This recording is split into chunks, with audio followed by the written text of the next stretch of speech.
Let me introduce Mr. Eto, who is the inventor and the founder of the SOP, as a company called Nippon Barrier Free. Oke, Mr. Oba barusan memperkenalkan Mr. Eto. Ini adalah penemu, inventor dari Marine Placenta yang kita sudah tahu produknya Salmon Ovari Peptide kita ya. Kasih tepuk tangan yang meriah dong. So without him, there's no SOP product. So let me just let him just introduce a little bit about more for this raw material. Ya, tanpa Mr. Eto kita akan nggak pernah bisa bawa Salmon Ovari Peptide yang luar biasa yang testimoninya begitu banyak ya. Mari kita belajar sejenak, kita dengerin beliau akan menjelaskan sedikit tentang Salmon Ovari Peptide. それでは先に鮭の生命力についてお話をします。 So he's trying to explain about the life, how strong the salmon is. Mr. Eto akan menjelaskan tentang berapa powerfulnya salmon. Ini sorry ya, bahasa Jepang, Inggris, Indonesia, jadi agak-agak. Sorry. Ya. Try to make it short. サーモンは約200年前に誕生しました。200万年前。 200万年前。 So salmon just started with 2 million, 200 million years ago. Ya, salmon itu ditemuin 200 juta tahun yang lalu. サーモンは淡水で生まれて、海に下って4、5年経ってまた淡水に戻ってくる珍しい魚です。 So they are born in 最初に淡水ですよね。So they are born in the natural water, then go to the sea water, then spend 4 or 5 years, then coming back to for the natural water. So this is very rare fish. Salmon adalah ikan yang sangat luar biasa, sangat jarang ditemukan karena dia terlahir di air yang tawar. Kita semua tahu yang pernah ke Hokkaido, kita pernah lihat ikannya dari air tawar, menjadi dari kecil, dari telur menjadi sebuah kecebong dan akhirnya menjadi seekor ikan. Lalu dia akan pergi ke laut lepas. Dan waktu di laut lepas, dia akan kembali lagi ke air tawar. Jadi dia bisa di dua alam gitu ya. Jadi sangat aneh sekali ikan ini, luar biasa. そういった意味では淡水と海水と両方で生きていられるのですごい生命力をサーモンは持っています。 So for that reason, they have strong life because they can survive in natural water and salt water at the same time.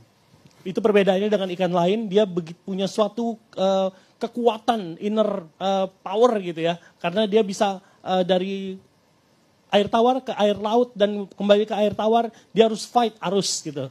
Melawan arus gitu ya. Jadi ikan yang sangat luar biasa, nggak dimiliki ikan lain.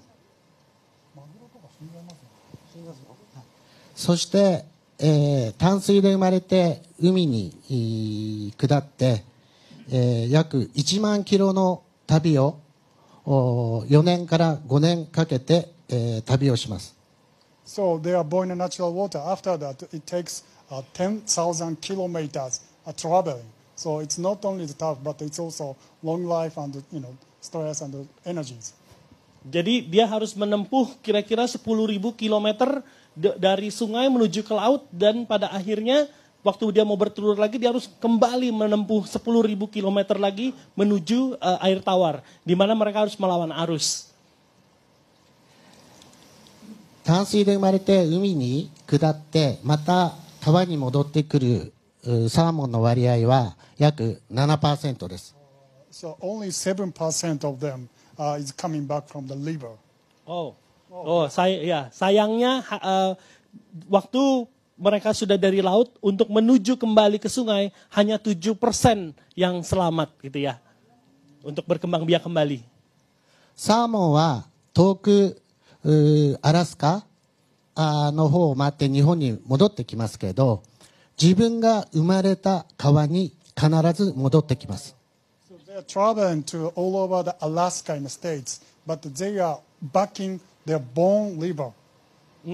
Jadi waktu saya terjemahin dalam bahasa Indonesia gini, waktu saya di Hokkaido kemarin saya lihat video presentasinya adalah dia di hatch di sungai di Hokkaido, air tawar dari telur, lalu tadi kita lihat dikasih sperm, salmon DNA, lalu dia tumbuh, lalu menjadi seekor ikan.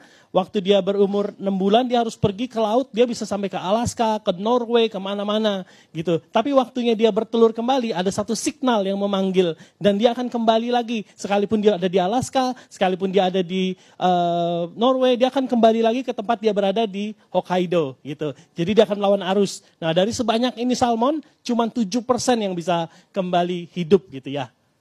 Oke.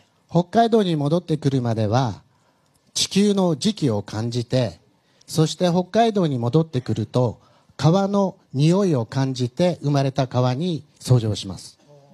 They can actually smell their original bone liver. So they can coming back like home, not like me. Oh, tadi saya bukan signal ternyata. Dia bisa ada penciuman yang somehow guide dia kembali ke sungai di mana dia dibesarkan gitu ya.